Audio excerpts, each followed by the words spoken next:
ஒரு கிராமத்துல ஒருத்தன் தன்னுடைய நகங்களை வெட்டிக்கிட்டு இருந்தான். வெட்டி முடிச்சதும் ஒரு வயசானவர் அவனை பார்த்து, அதையெல்லாம் அடுத்தவன் கண்ணில் படுறது மாதிரி போட்டுறாதப்பா, ஆபத்துன்னார். என்ன ஆபத்துன்னு கேட்டான் இவன். எவனாவது பில்லி சூனியம் வைக்கிறவன் எடுத்துட்டு போயிட போறான் அப்படின்னார் அவர். வேண்டாத ஒருத்தனுக்கு ஏதாவது கெடுதல் பண்ணணும்னா உடனே மந்திரவாதியை தேடி போறது உண்டு. மந்திரவாதி என்ன பண்ணுவார்னா, யாருக்கு சூன்யம் வைக்கணுமோ அவனோட காலடி மண்ணு, முடி, நகம் இதையெல்லாம் அவனுக்கு தெரியாம எடுத்துட்டு வா அப்படிம்பார். இது மட்டும் இல்ல, அழுக்கு துணி, அவனோட பேரு, மனித உருவம் மாதிரி செய்யப்பட்ட பொம்மை, இதெல்லாம் கூட மந்திரவாதிகள் பயன்படுத்துறது உண்டு. இதெல்லாம் ஏமாத்து வேலை.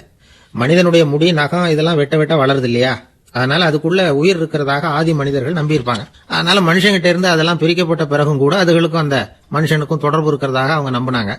அந்த நம்பிக்கை தொடர்ந்து அதோட விளைவாதான் இன்னைக்கு மந்திரவாதிகள் நகத்தையும் முடியையும் எடுக்கிறாங்க. அந்த நகத்துக்கும் முடிக்கும் ஒரு பாதிப்பு உண்டாக்குனா அது சம்பந்தப்பட்டவனுக்கு போய் சேரும் அப்படிங்கிறது அவங்க நினைப்பு. அவ்வளவுதான் விஷயம். இது மாதிரி நம்பிக்கைகள் தான் இன்னைக்கு நகம், முடி இதையெல்லாம் மற்றவங்க கண்ணில் படும்படி போடக்கூடாது அப்படிங்கிற வழக்கத்தை உண்டாகிவிட்டது. ஒருத்தர் பேர் என்னன்னு கேட்டு தெரிஞ்சுட்டு போய் அந்த பேரை வச்சு அவனோட ராசி பலனை கணிச்சு அவனுக்கு ஏற்பட இருக்கிற கெட்ட நேரத்தில் அவனுக்கு சூன்யம் வச்சா அது உடனே பலிக்கும் அப்படின்னு ஒரு நம்பிக்கை.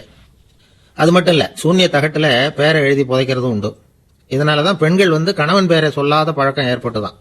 அதாவது பேரை கேட்டுட்டு போய் ஏதாவது கெடுதல் பண்ணிவிட்டா என்ன பண்றது அப்படிங்கிற பயம்.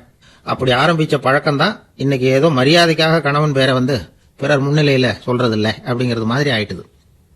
மந்திரவாதிகள் நம்ம ஊர்ல மட்டும்தான் இருக்கிறாங்கன்னு நினைக்காதீங்க, உலகம் பூரா உண்டு. பிசி தீவில் வாழக்கூடிய மக்கள் என்ன செய்வாங்களாம் தெரியுமா? இது மாதிரி மாந்திரீகம், செய்வன, பில்லி, சூனியம் இதெல்லாம் தங்களை பாதிக்காம இருக்கிறதுக்காக வீட்டை சுத்தி அகழி வெட்டி அதுல தண்ணீரை நிரப்பி வச்சிருவாங்களாம்.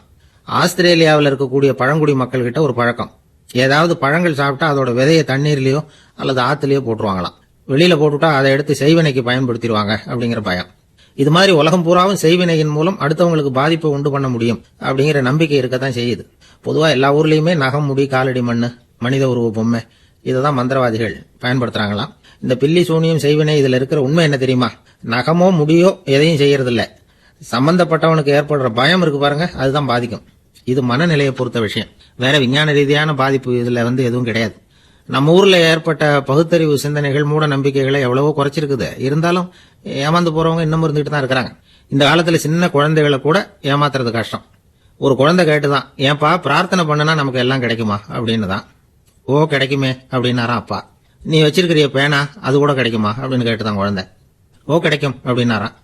அப்படின்னா நீ வச்சிருக்கிற பேனாவை என்கிட்ட கொடுத்துரு, அதுக்கப்புறம் நீ பிரார்த்தனை பண்ணி வேற ஒரு பேனாவை வாங்கிக்கோ அப்படின்னு தான் அந்த சின்ன குழந்தை.